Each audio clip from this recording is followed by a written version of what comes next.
안녕하세요. 제임스 트래비 제임스입니다. 이번 영상은 경제 뉴스의 속 이야기를 해보는 이코노미라고 생각하시면 되겠어요. 예. 오늘 제가 말씀드릴 경제 뉴스는 최근에 네이버에서 데이터 센터를 경기도 용인에 건립을 하려고 했는데 그런 기사가 났죠. 그런데 그 뉴스에서 하는 말이 주변 주민들이 건립지에 주민들이 반대를 한다고 해요. 왜냐면 기피 시설이라고 뭐 해서. 근데 실제로는 데이터 센터가 기피 시설이라면 산속에 들어가서 살아야 되지 않을까요? 자동차 매연은 어떻게 하고요? 아파트에서 살면 안 돼요. 뭐 안 좋은 게 나오잖아요, 아파트에서. 다 손으로 해 먹어야 되죠. 음식도. 근데 실제로는 이게 데이터 센터는 직원이 많은 곳이 아니에요. 다 전산이잖아요. 컴퓨터잖아요. 그러다 보니까 직원이 많지 않습니다. 그래서 유동인구가 많이 늘어나지 않아요. 그러니까 지역 경제에 크게 도움이 안 되겠죠. 뭐 지역 상권이 발전하는 것도 아니고, 그렇죠? 직원이 많아야 밥을 먹으러 다니죠. 또는 직원이 많으면 주변의 아파트나 주택 값도 오를 거예요. 그런데 그게 아니잖아요. 그러니까 반대를 하는 겁니다. 지금 데이터 센터가 왜 중요할까요?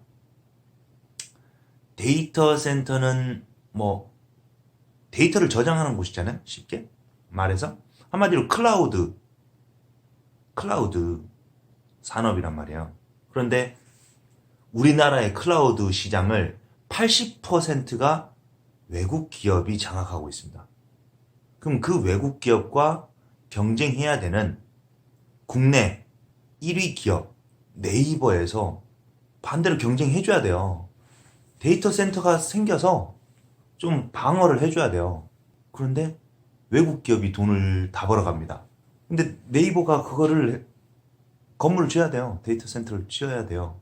그래서 국내 클라우드 기업으로서 빵빵하게 버티고 있어야 됩니다. 그런데 주민들이 반대를 해요. 참 어이가 없죠. 득 안 된다고.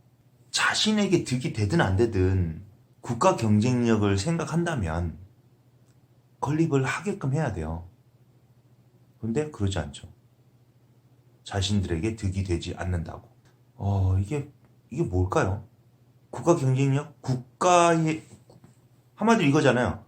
나라에 돈이 많아야 국민들도 돈이 많아질 수가 있어요. 반대로, 또 다르게, 기업이 돈이 많아야 직원들도 많이 받게 돼요. 그런데 최근에 르노 삼성 자동차, 그리고 조선소, 현대죠? 노조원들 파업이 엄청났어요. 그리고 불법 노조 활동도 대단했습니다. 그런데 정부에서 가만히 있었죠. 정치인들도 내년에 선거 있거든요. 그러다 보니까 표 잃어버릴까봐 조용히 있는 거예요. 기업은 속이 타들어갑니다. 르노 삼성 3월까지 노사 화합을 하라고 했거든요. 본사에서. 근데 그걸 못하면은 생산 물량이 배정되지 않아요. 근데 이미 그걸 넘겼죠. 이제서야 타결이 됐죠. 왜냐? 이제 진짜 너 죽고 나 죽자거든요. 그러니까 이제 점점 국내 경기가 안 좋단 말이에요, 지금. 국내만 안 좋은 게 아니에요. 해외에도 안 좋은 곳들 많아요. 근데 특히 국내가 더 안 좋아요.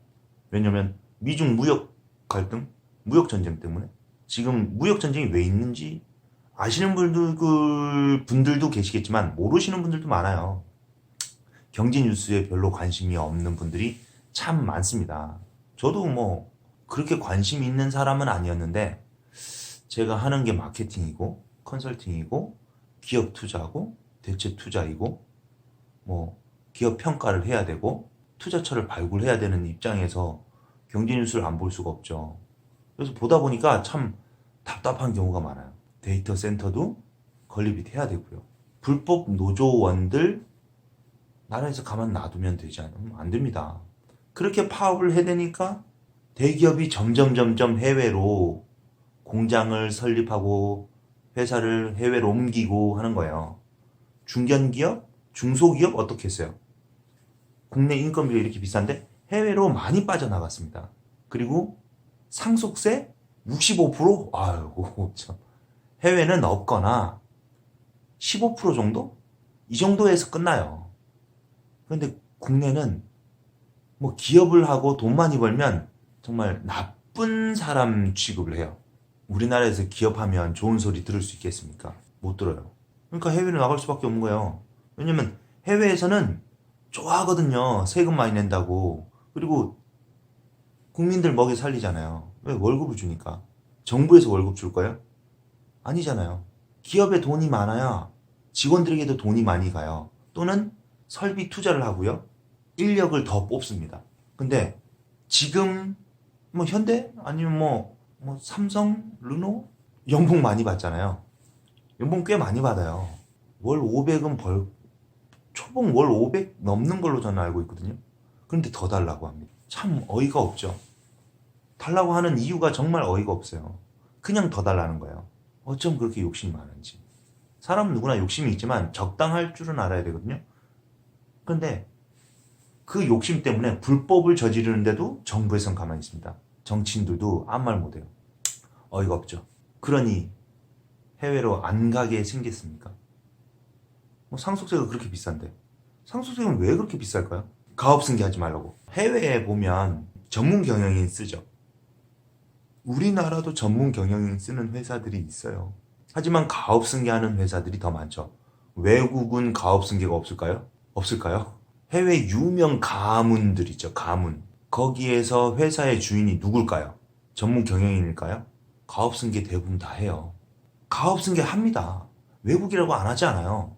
가문을 떠받치기 위해서 사업체들을 다 가지고 있어요. 그리고 잘하는 사람에게 줍니다. 맡으라고. 그게 가업승계가 아닌 뭐예요? 자신들의 핏줄, 친인척들 중에서 잘하는 사람을 붙이는데. 근데 우리나라에서는 가업승계를 하지 말라고 합니다. 전문 경영인은요, 몇 년 잠깐 하고 실적만 좋으면 성과급이라고 그래야 되죠. 많이 받아가요. 굉장히 많이 받아갑니다. 그럼 어떻게 해야 되냐?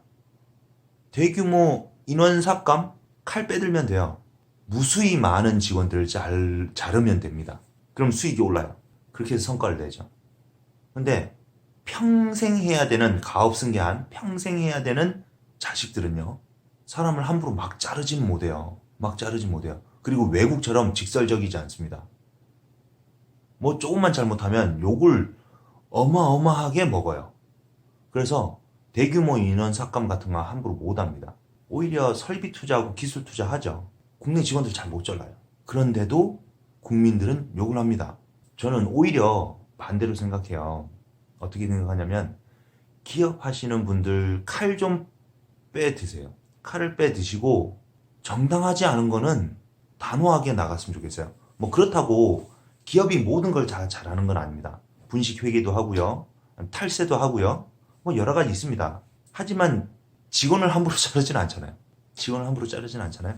그것만으로도. 그리고 월급 잘 주잖아요. 돈 많아서 잘 주잖아요. 돈 많아서 빼돌리는 거 나쁘지만 그래도 직원들 자르진 않잖아요. 일자리 창출하잖아요. 설비 투자 하잖아요. 그리고 기업인이 잘못됐다고 하는 거는 모든 게 잘못된 게 아니에요. 좋은 점도 있어요. 좋은 점대로 봐주고 잘못된 점은 뭐라 하고. 근데 기업인들이 잘못하면 정부, 정치인들 뭐라 합니다. 하지만 조금 사람 인원수가 많으면 한마디도 못해요. 참 뭔가 잘못됐죠. 정부 또는 정치인, 기업인, 그리고 노동자 분들 다 제 자리에서 제 역할, 자신의 소임 정확히 해주셨으면 좋겠고, 놀고 먹을 게 아니라 어떻게 하면 더 바라는 이 욕심 이런 거 좀 버리고 앞으로 어떻게 될지 모를 국내외의 경제를 생각해서라도 전 세계가 흔들리면 한국이 흔들립니다. 한국이 흔들리면 가정이 흔들려요. 좀 마음 다잡고 열심히들 해주셨으면 좋겠습니다. 제임스 트레비 제임스였습니다. 감사합니다.